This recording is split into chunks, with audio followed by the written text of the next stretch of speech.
I wanted to ask you about, I mean, if you take a person that is focused on love, and you take another person that's not focused on love, and if you take a look at a successful life, for instance, a successful, I mean, having a career and having a lot of money and you can do whatever you want to do. Yeah. Yeah. So you couldn't say that the person that actually is focused on love competed with the person that's not focused on love would have any benefit in the world. I mean, you couldn't say that in the world. I disagree. Oh, A person focused on love in the world is going to benefit immensely. Yeah, okay. Yeah. But you couldn't see, I mean, you couldn't say that that person has been very focused on love and you can see he's living a very good life today, and the other people that is not focused on love, he has failed. Yeah, see, I feel if a person's focused on love, they would never judge another person as failing. No. For a start. No, okay. So I don't see anybody as failing, even if you know they're a person living on the streets in the middle of Sweden in the cold. You know, I don't see them as failing. I see them as having there's some emotions of love, truth, and humility that need to be worked through, just like all of us. Can I answer the question fully? The issue is though that when we are truly in harmony with love, all of our life will change, and that is a guarantee.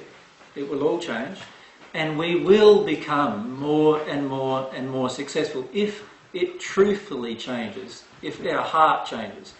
The problem that we have on earth is that we have a tendency towards the facade. In other words, we have a tendency to act lovingly while at the same time not feeling loving. Now, we notice this all the time in Sweden, actually, just since we've been here. Like, the other day, myself and Mary we were walking, we come home, we're about to open the door, and Mary was just taking a little bit of time with this swipe thing that, you know, that opens the door. And this woman come rushing up behind, pushed me out of the way, looked at Mary, said, "I'll do that," with her own, opened the door, and through she was gone. And in that moment, she'd just come back from jogging. In that moment, very self-absorbed, not considering the other person at all, like just total barge through. I notice this happens quite a lot in the supermarket here, where people almost push you out of the way. They don't ask you to move out of the way or things like that. Has that been your experience? Or yeah. In Australia, our supermarkets have aisles that are 3 times wider, so you don't really have to barge anybody out of the way. But the issue there is obviously a lack of love, like in the sense of love is not being displayed in that particular moment, right? Now the majority of us, if that lady who did that with, and shortly after she actually projected sexually at Mary as well, she actually had a sexual feeling towards Mary, which, considering that I'm with Mary, is not a very loving thing to do to Mary, but she did it anyway. Another thing that's out of harmony with love, right?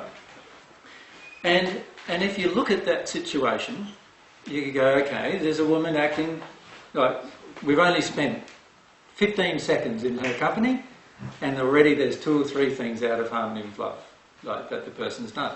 Now, if you stopped her and grabbed hold of her and said, "You've been unloving 2 or 3 times now," she would go, "No, I haven't. Like, what are you talking about?"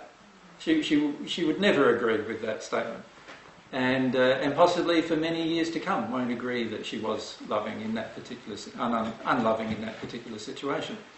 And this is the issue we face. The issue we face is the facade of love is acceptable to us all, rather than it really being love. Right? The facade of politeness is acceptable to us all, instead of us really learning how to be polite. Like, from the heart, I mean. And we become addicted to the facade. We actually think the facade's real.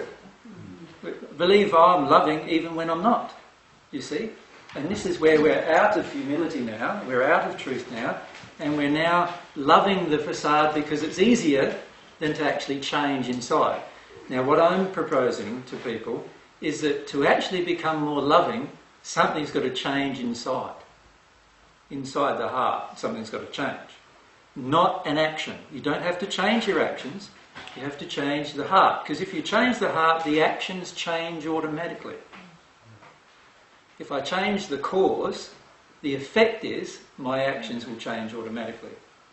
Now, for many of us, we've got to try to be loving. The reason why we've got to try is because there's an emotion in us that we're working against that wants us to be unloving. And what we need to do is we need to get that emotion somehow out of us, and instead, once the emotion's out of us, that will leave us free to actually do the loving thing. Now, that's the only way the human race will change, really, really change.